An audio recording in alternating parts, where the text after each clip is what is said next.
नमस्कार दोस्तों, मैं रोहित चौधरी आपका स्वागत करता हूं हमारे YouTube चैनल रोजगार बात में। दोस्तों, आज हमारी क्लास स्वतंत्रता के अधिकार के बारे में होने वाली है। इससे पहली क्लास में हमने समानता के अधिकार के बारे में पढ़ा है, जो अनुच्छेद 12 से लेकर हमने 18 तक कंप्लीट किया है। तरीके से पढ़ा है, बढ़िया पढ़ा है, शानदार पढ़ा है। वो छोटी छोटी क्लास दे रहा हूँ दोस्तों, वो ज़्यादा बड़ी भी क्लास नहीं है, लेकिन छोटी क्लास में बहुत इंपॉर्टेंट चीज़ें आपको मैं बता रहा हूँ। अगर आपने इससे पहले क्लास नहीं देखी तो डिस्क्रिप्शन में मैंने उसका लिंक दे दिया, वहाँ जाकर आप उसको देख सकते हैं। शुरू करते हैं आज की क्लास। आज की क्लास में मैंने बताया आपको स्वतंत्रता के अधिकार के बारे में, जो अनुच्छेद 19 से लेकर 22 तक इसका वर्णन है। ठीक है, कहां से कहां तक है? अनुच्छेद 19 से लेकर अनुच्छेद 22 तक इसका वर्णन किया गया है।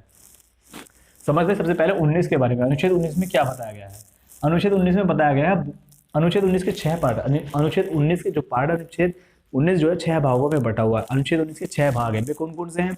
सबसे पहले अनुच्छेद 19 के भाग ए में लिखा है वाक व अभिव्यक्ति की स्वतंत्रता। मतलब यानी कि किसी भी व्यक्ति को बोलने की व अपने आप को व्यक्त करने की, अपने प्रचार प्रसार को व्यक्त करने की स्वतंत्रता है। ठीक है, अनुच्छेद किसमें? एक में। और अनुच्छेद एक में ही प्रेस की स्वतंत्रता के बारे में भी बताया गया है। अनुच्छेद 19 के एक में किसके बारे में बताया गया है? अनुच्छेद 19 के एक में प्रेस के बारे में बताया गया है, प्रेस की स्वतंत्रता है। और अनुच्छेद 19 एक में ही बताया गया है सूचना के अधिकार के बारे में, जिसको हम आरटीआई बोलते हैं, राइट टू इन्फॉर्मेशन के बारे में बताया गया है।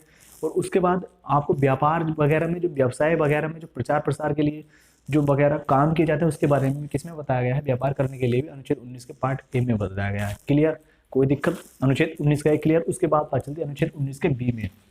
इसमें क्या बताया गया? इसमें बताया गया है शांतिपूर्वक व निरायुध सम्मेलन का अधिकार। मतलब कि आप शांतिपूर्वक एक सम्मेलन कर सकते हैं। ठीक है, बगैर युद्ध की इच्छा किए, बगैर उसका मकसद युद्ध करना नहीं होना चाहिए। ठीक है, किसी भी षड्यंत्र के लिए आपको सम्मेलन नहीं करना है। ठीक है, अच्छे कामों के लिए आपको सम्मेलन करना होगा। ठीक है, और कोई अगर आप किसी के नियम वगैरह जैसे कोई सरकार ही नियम बना दे तो आप उसका बहिष्कार भी कर सकते हैं। अनुच्छेद 19 के बी में कहा गया है। ठीक है, क्लियर? और बहिष्कार का रूप अभी आपको पता होगा, किसान आंदोलन जो कर रहे हैं वो इसी का ही रूप मान सकते हैं आप। ठीक है, और इसी में कहा गया, अनुच्छेद 19 के बी में कहा गया है कि अगर न्यायाधीश को लगता है कि कोई सम्मेलन अगर हो रहा है तो वो अगर मतलब देश की नजरिए से अगर वो सही नहीं है, ठीक है, देश की शांति को अगर वो भंग कर रहा है तो न्यायाधीश क्या कर सकता है? धारा 144 का प्रयोग करके उसे निरस्त कर सकता है, उसको बंद कर सकता है। किस में बताया गया? अनुच्छेद 19 के पार्ट बी में बताया गया, जो धारा 144 आपने भी देखी होगी, लगाई गई थी। ठीक है, किसानों पर। ठीक है, क्लियर है? वो कहाँ का ही पार्ट है, वो आप यहीं का पार्ट मान सकते हैं। ठीक है, इसी में उसके बारे में जिक्र किया गया है। किसमें? अनुच्छेद 19 के पार्ट बी में बताया गया है। क्लियर? कोई दिक्कत? और अनुच्छेद 19 के बी में बताया गया कि 104 धारा 141 के तहत क्या होगा कि 5 लोगों से अधिक का 5 लोगों का संघ जहां कोई दिक्कत पैदा कर रहा है ना, तो वो भी मतलब कानूनी तौर से गलत बताया गया। ठीक है, कोई दिक्कत?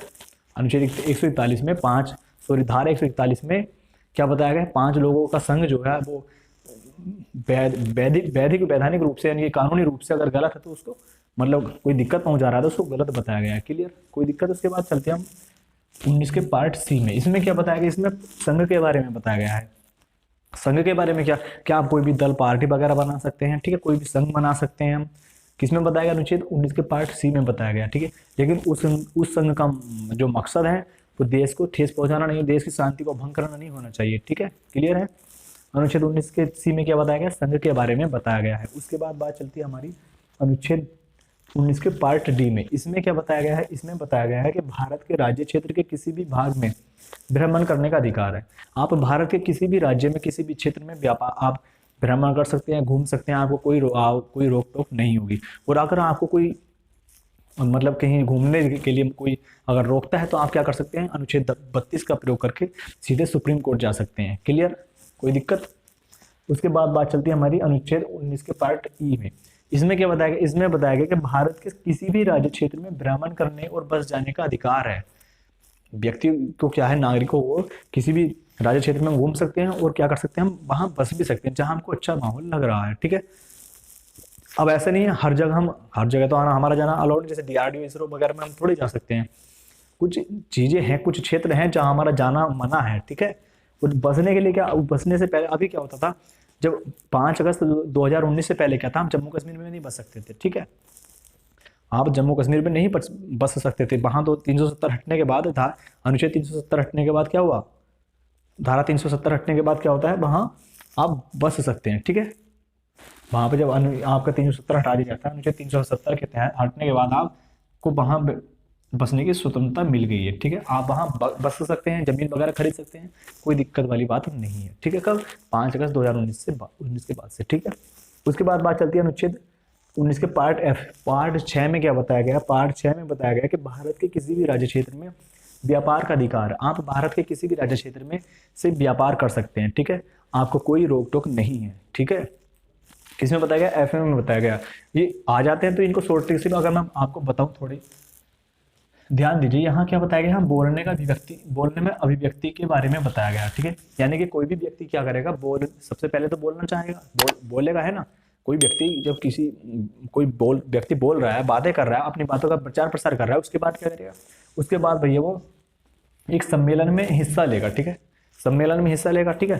सम्मेलन में हिस्सा लेने के बाद वो क्या करेगा? एक संघ बनाएगा फिर, ठीक है। सम्मेलन में जाएगा, बोलने के बाद क्या करेगा? और सम्मेलन में जाएगा, सम्मेलन में जाने के बाद क्या करेगा? एक संघ बनाना शुरू कर देगा, ठीक है। संघ बनाना शुरू कर देगा, और संघ बनाने के बाद क्या करेगा?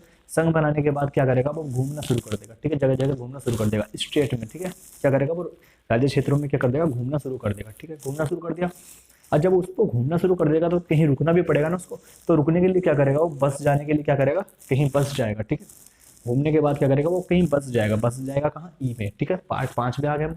और अब बस गया है वो, तो अब सेटल हो गया। अब सेटल होने के बाद क्या करेगा? अब उसको अपना जीवन भी तो यापन करना है किसी तरीके से। तो वो क्या करेगा? अब अपने जीवन यापन करने के लिए व्यापार करना शुरू कर देगा। तो व्यापार करना शुरू कर देगा। हमारे पार्ट 6 में क्या आ जाता है? व्यापार के बारे में आ जाता है, ठीक है। क्लियर? कोई दिक्कत? 6 के 6 क्लियर? ये क्लियर हुए ना। उसके बाद बात चलती है हमारी, भाई अगर क्लास पसंद आए तो आप लाइक कर दिया करो। आप लाइक नहीं करते हो, शेयर नहीं करते हो यार, तो प्लीज़ थोड़ा सपोर्ट कीजिए। उसके बाद बात चलती है हमारी अनुच्छेद 20। अनुच्छेद 20 में क्या बताया गया? अनुच्छेद 20 में बताया गया अपराध के लिए दोष सिद्धि के संबंध में संरक्षण। मतलब क्या? मतलब ये कि अपराध, अगर कोई व्यक्ति अपराध करते हुए पकड़ा जाता है, ठीक है। अगर किसी व्यक्ति ने कोई अपराध कर दिया है ना, अगर वो आज उसने अपराध मान लो उसने 6 महीने पहले अपराध किया कोई, ठीक है। और 6 महीने पहले जो रूल बने हुए थे ना कोई अपराध करने के, जो रूल बने हुए कि इस अपराध को करने पर ये सजा होगी, और उसको सजा मिली 6 महीने बाद, और 6 महीने बाद फिर नियम बदल चुके हैं, तो उसको क्या होगा? उसको उसी हिसाब से सजा मिलेगी जो 6 महीने पहले नियम बने हुए थे, ठीक है। उनके आधार पर उसको सजा मिलेगी, और सजा सिर्फ एक ही बार मिलेगी, ठीक है। बार बार उसको सजा नहीं मिलने की कि अब नियम बदल चुके हैं तो उसको फिर से सजा दे दीजिए, नहीं। 1 जून की उसको एक ही बार सजा सुनाई जाएगी, ठीक है। एक ही बार उसको सजा मिलेगी, ठीक। क्लियर? किसमें बताया गया है? अनुच्छेद 20 में बताया गया है। क्लियर है? कोई दिक्कत? उसके बाद क्या चलती है? उसके बाद भैया अनुच्छेद 21 की बात चलती है। अनुच्छेद 21 में क्या बताया गया है? अनुच्छेद 21 में बताया गया है कि प्राण एवं दैहिक स्वतंत्रता के बारे में बताया गया है। अनुच्छेद 19 में क्या बताया गया है? प्राण व दैहिक स्वतंत्रता के बारे में बताया गया है। मतलब कोई भी व्यक्ति अगर हर किसी को अपने प्राण पर पूरा अधिकार है ना, हर किसी का अपने जीवन पर पूरा अधिकार है, पूरा अधिकार ना, उससे कोई भी उसकी जान थोड़ी छीन सकता है, ठीक है। उसका पूरा अधिकार है, ठीक है। और वो अपने जीवन बचाने के लिए, मतलब सुरक्षा के लिए उसके ऊपर खुद का दायित्व है, ठीक है, जीवन अपना बचाने के लिए। अब इसमें क्या बताया गया कि कोई भी अगर कानून की विधि के खिलाफ जाता है, जो उसमें रूल बने हुए, अगर उसको सजाए मौत लिखी हुई, अगर वो उसको तोड़ता है तो उसको सजाए मौत मिल सकती है, ठीक है, मिलेगी, ठीक है। किसमें बताया गया इसके बारे में? अनुच्छेद 21 में बताया गया, प्राण एवं दैहिक स्वतंत्रता के बारे में। क्लियर है? कोई दिक्कत है?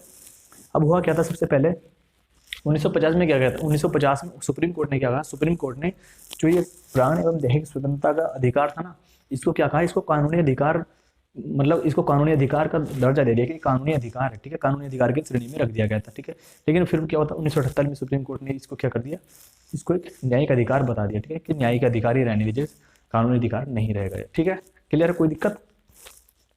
उसके बाद बात चलती अनुच्छेद 21 के ए। अनुच्छेद 21 के ए में क्या बताया गया? अनुच्छेद 21 के ए में मतलब 1986 में संशोधन करके इसमें क्या बताया गया कि कोई भी माता पिता का क्या होगा? माता पिता जो होंगे उनका 14 वर्ष तक के बच्चों पर पूरा अधिकार होगा कि उनको शिक्षा वो ही दिलवाएंगे, ठीक है। कोई भी अगर 14 वर्ष तक के बच्चे हैं, उनको शिक्षा दिलाने का अधिकार माता पिता का होगा, ठीक। अनिवार्य रूप से उनको शिक्षा दिलाई जानी चाहिए, ठीक है। इसमें बताया गया? अनुच्छेद 21 के ए में बताया गया है। क्लियर है? कोई दिक्कत? उसके बाद बात चलती है अनुच्छेद 22। अनुच्छेद 22 में क्या बताया गया? अनुच्छेद 22 में बताया गया कि निरोध व गिरफ्तारी से संरक्षण। मतलब क्या? मतलब अगर कोई भी व्यक्ति गिरफ्तार किया जाता है, ठीक है, तो गिरफ्तार करने से पहले उसके पास 3 रास्ते हैं। किसी भी व्यक्ति को अगर गिरफ्तार किया जाएगा तो उसके पास 3 रास्ते। सबसे पहले तो उसको 3 नियम है उसके पास के। सबसे पहले उसको वारंट देना होगा, ठीक है, कारण बताना होगा कि किस वजह से उसको गिरफ्तार किया जा रहा है, ठीक है। और गिरफ्तार करने के 24 घंटे बाद, यानी कि जब से उसको जेल ले जाया था उसके जाने के बाद और आने जाने का जब रास्ते में गैप होता है, किसी भी कोर्ट में ले जाया जाएगा उसको, उसके आने आने के टाइम को घटाकर 24 घंटे के अंदर अंदर उसको क्या क्या करना है, उसको कोर्ट में पेश करना होगा, ठीक है, किसी भी अपराधी को। क्लियर है, कोई दिक्कत? और इसमें क्या बताया, इसमें बताया गया कि कोई भी व्यक्ति जो जिसको गिरफ्तार किया गया है वो अपनी पसंद का कोई भी वकील चुन सकता है, ठीक है, अपनी पसंद का क्या कर सकता है, वकील चुन सकता है। किसमें बताया गया है, अनुच्छेद 22 के ए में बताया गया है, ठीक है। और इसी में बताया गया, फिर निरोध कानून के अंतर्गत ही बताया गया है कि अगर कोई व्यक्ति अगर कानून को लगता है कि ये व्यक्ति विद्रोह फैलाने के लिए, मतलब विद्रोह फैलाने का इसी की वजह से कोई विद्रोह फैलने वाला है, शक के आधार पर कह सकते हो आप, शक के आधार पर किसी भी व्यक्ति को गिरफ्तार कर सकते हैं, ठीक है। उसको वारंट की भी जरूरत नहीं है, फिर उसको वारंट भी देने की कोई जरूरत नहीं है, ठीक है। अगर हमको लग रहा है कि इसकी वजह से देश में विद्रोह फैलने वाला है, अशांति फैलाने वाला है, तो उसको गिरफ्तार किया जा सकता है और उसको वारंट देने की भी कोई ज़रूरत नहीं है, ठीक है। उसको वारंट भी नहीं दिया जाएगा, उसको गिरफ्तार कर लिया जाएगा और 3 महीने तक उसको गिरफ्तार करके रखा जा सकता है जेल में, ठीक है। उसको 3 महीने तक गिरफ्तार या नज़रबंद करके रख सकते हैं, ठीक है। जब तक 3 महीने से अधिक भी उसको रखा जा सकता है, ठीक है, जब तक हमको लगता है कि माहौल इसकी वजह से बिगड़ने वाला है देश का, ठीक है, तो उसको हम गिरफ्तार कर सकते हैं। इसको आप रोलेट एक्ट भी बोल सकते हैं, रोलेट एक्ट की ही तरह ही बिना वारंट का आप इसको कानून बोल सकते हैं। क्लियर, कोई दिक्कत यहाँ तक? इसमें बताया गया इसके बारे में, अनुच्छेद 22 में बताया गया। क्लियर है, आज के लिए नहीं मिलते हैं, रखते हैं, मिलते हैं अगली क्लास में। तब तक के लिए नमस्कार, जय हिंद, जय भारत।